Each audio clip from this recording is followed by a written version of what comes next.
I thought maybe what I would do is just read one piece from each of the years, and then I can take questions, or you can ask me to read anything else you want. And I thought, since the book really is a mix of stuff about me and my life, and also with the backdrop of the historical stuff and the demonstrations, I didn't want to only talk about politics. So I'm going to read you, well, I'll read you another one that's really more about me, and then I'll talk about it a little bit more.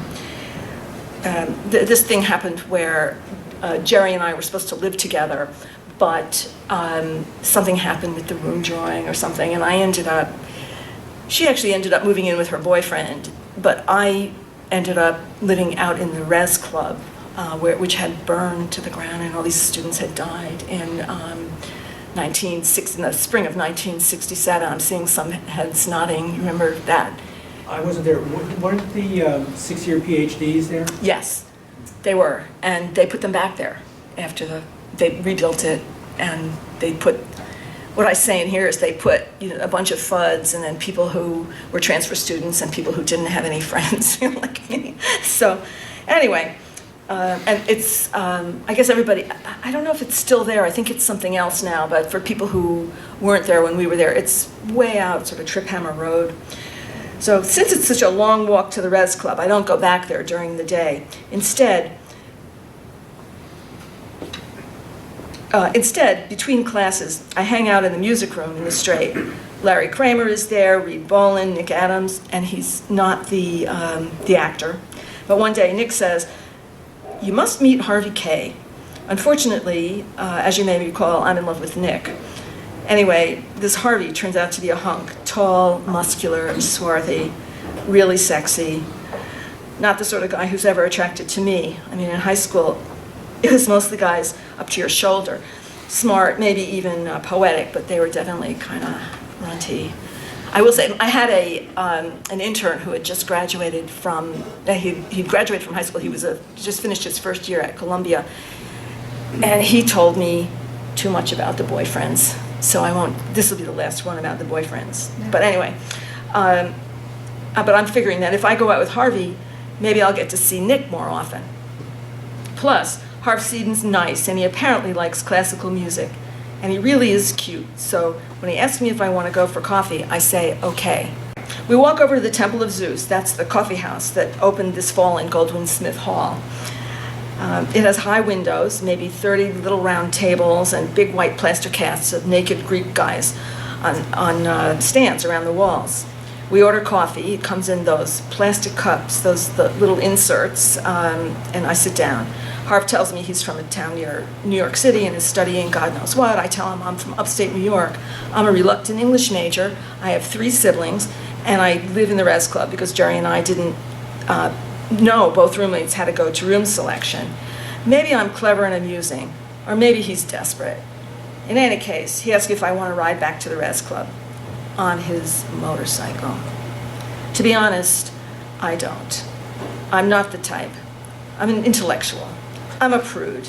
My mother says I have no sense of adventure, and my brothers tell me I'm not much fun. I don't see myself as the model of a motorcycle guy. But then there's Richard Farina, the Cornell cult hero, who married Joan Baez's sister and wrote this book, Been Down So Long It Looks Like Up to Me. It's about the adventures of a Cornell student druggie from 1957 who smoked paregoric acid laced with morphine and ended up in a riot to protest a proposed university policy under which women students would no longer be allowed to go to parties in men's off-campus apartments, even if the women or the parties were chaperoned. Anyway, this goes on a little bit. Farina and a few other people held a rally on the Arts Quad, and at 1 in the morning they brought a few hundred students out to the front lawn of the president's house, and they threw eggs at it, and President Malat comes out, and it was pretty amazing. The Farina and the 3 other ringleaders got kicked out of school, and he wrote the book, but then he was killed in a motorcycle accident 2 days after the book came out, and it was the April right before our freshman year. And so he's idolized by Cornellians, well, by the English majors at least. And my first year, and well, you may remember from you may remember that an upperclassman with a beard told me that I reminded him of a sassy character in the book, and her nickname is the girl with the green knee socks. And so I wore green knee socks for the entire fall term freshman year. Of course, when I finally read the book, which was just before I read this, I found out that the girl turns out to be a liar and a tramp who actually gives the book's hero the clap. But at the time, I still think that Richard Farina, who rode a motorcycle with Joan Baez's sister in tow and managed to publish a book about his college adventures, I think he's heroic. That this guy Harv is cute, and then it's a long walk to the res club. So when he offers me a ride, I say, okay. So we walk down the hill to College Town, where his motorcycle is, and he helps me on, and so I put my hands on his shoulders, and I find some space for my feet on those little bars, those little metal bars behind his feet. And he turns on the key. He turns the key and does something with the throttle to rev up, and it's like loud, power, sex, boots, helmet, vroom, vroom. And I grip on his shoulders as he drives up the hill, over College Avenue, across the bridge, past Risley Hall, onto Waite, turning right, then pushing up the speed as we had the long stretch out to Trip Hammer Road, to the Res Club. Oh my God, I'm clinging to him for dear life, at the same time as trying not to touch a guy I just met. It's wild feelings of freedom, turn on, danger, giddiness, fun, fear, spinning out of control. The cycle's roaring, and I yell in Harv's ear to slow down, but he doesn't. So as we approach the circular drive in front of the Res Club, I hug him and let go. Hug him and let go. I don't want to give him the wrong idea, but I don't know how else to tell him that we're almost there. He slows down the machine, pulls to a stop in front of the entrance, and sits astride the cycle, leaning back slightly, boot soles to the ground as I climb off awkwardly.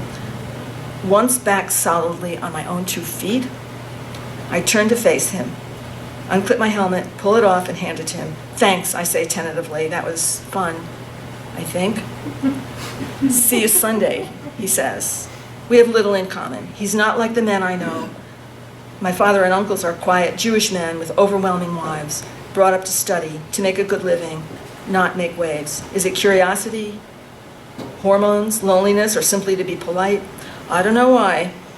In that split second, I say, albeit uncertainly, okay, even though I know full well Harv will take me nowhere I want or should want to go.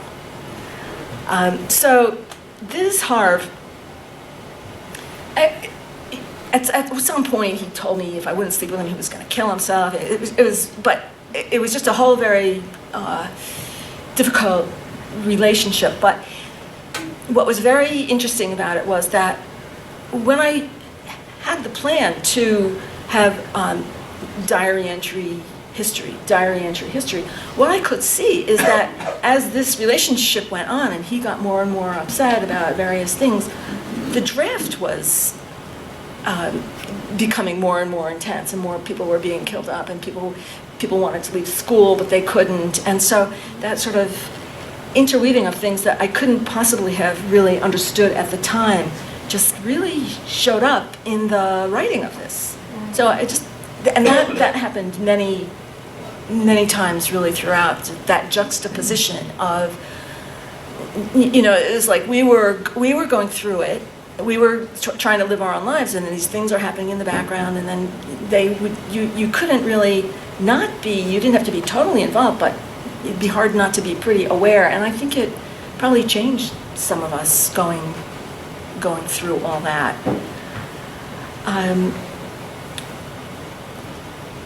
Let's see. And some of the men were in college because they didn't want to be drafted. Which you don't hear that now, but I remember that.